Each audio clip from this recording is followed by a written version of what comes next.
Have you ever scrolled through the internet and stumbled upon an unsolved mystery that chills you to the bone? I vividly remember the first time I encountered the story of Tara Calico. It was like nothing I had ever seen before. A young girl, vanished without a trace, the only clue, a set of disturbing Polaroids. But what exactly happened to Tara Calico? Born in 1969 in New Mexico, Tara embodied the spirit of a small-town teenager. She was an avid athlete, playing volleyball and enjoying the freedom of exploring the scenic landscapes of New Mexico on her beloved blue Cannondale bicycle.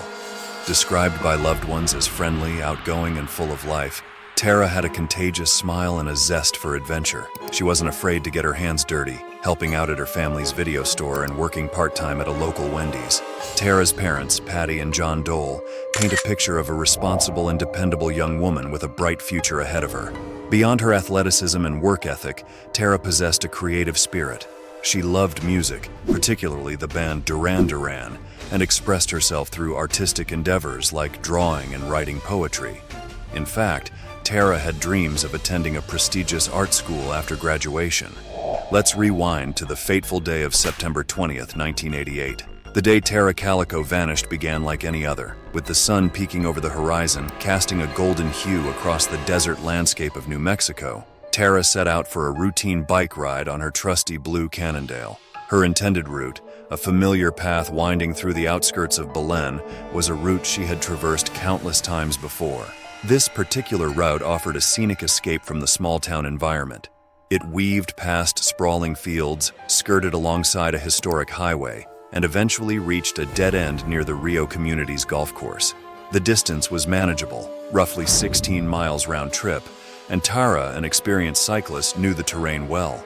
The last confirmed sighting of Tara Calico occurred around 9:30 a.m. that morning.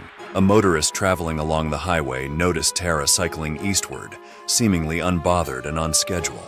As the hours passed, and Tara failed to return home. But as dusk approached and Tara remained missing, Patty Dole's maternal instincts kicked in. She contacted Tara's friends, retraced the cycling route, and a frantic search commenced. The search party, a mix of concerned family members and neighbors, meticulously combed through the familiar path Tara had frequented.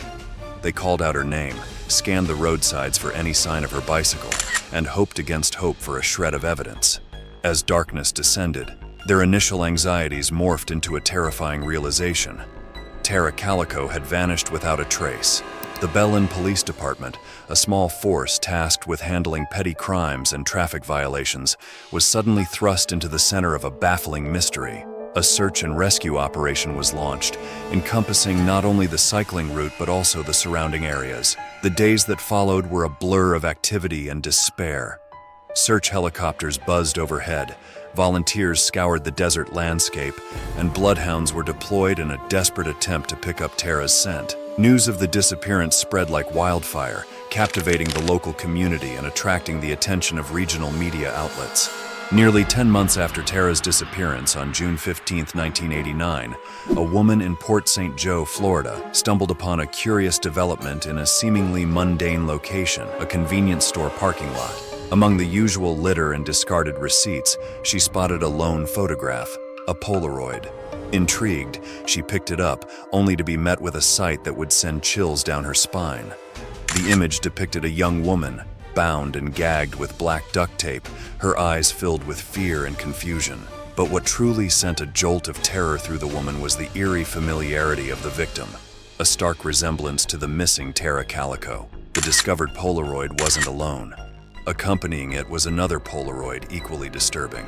This one showcased a young boy, also bound and gagged, positioned in the back of a nondescript van.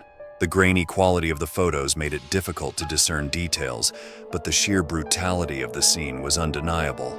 News of the Polaroid spread like wildfire, reaching the Calico family and the investigators in New Mexico. With trembling hands and pounding hearts, they examined the photographs, a flicker of hope battling with a surge of dread. Could these images truly be Tara? And who was the boy? Another victim, or a cruel coincidence? The initial analysis of the Polaroids revealed a crucial detail. The film used was a specific type not commercially available until May 1989. This meant the pictures were taken sometime after that date, placing Tara well after her initial disappearance. A glimmer of hope emerged. Tara could be alive. The FBI became involved, mobilizing their resources to analyze the photographs. Fingerprint analysis proved inconclusive, and the grainy quality hampered facial recognition software.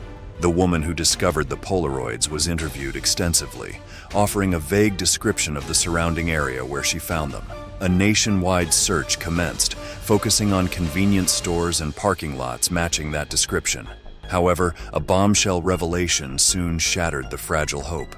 After weeks of intense scrutiny, the FBI announced a gut-wrenching conclusion. The woman in the Polaroid wasn't Tara Calico. While the resemblance was undeniable, a thorough examination revealed distinct physical discrepancies. In 2008, Rene Rivera, the sheriff of Valencia County, reported that he received information that two teenagers had accidentally hit Calico with a truck, panicked, and subsequently killed her. According to Rivera, the boys, who knew Calico, drove up behind her in a truck and some form of an accident followed. Calico later died, and those responsible covered up the crime. Rivera stated that he knew the names of those involved, but that, without a body, he could not make a case. The Tara Calico investigation remains open. Even though decades have passed since Tara Calico vanished, her story continues to resonate with the public. Her case has become a chilling symbol of the unsolved missing persons cases that plague the United States, a constant reminder of the fragility of life and the enduring power of unanswered questions.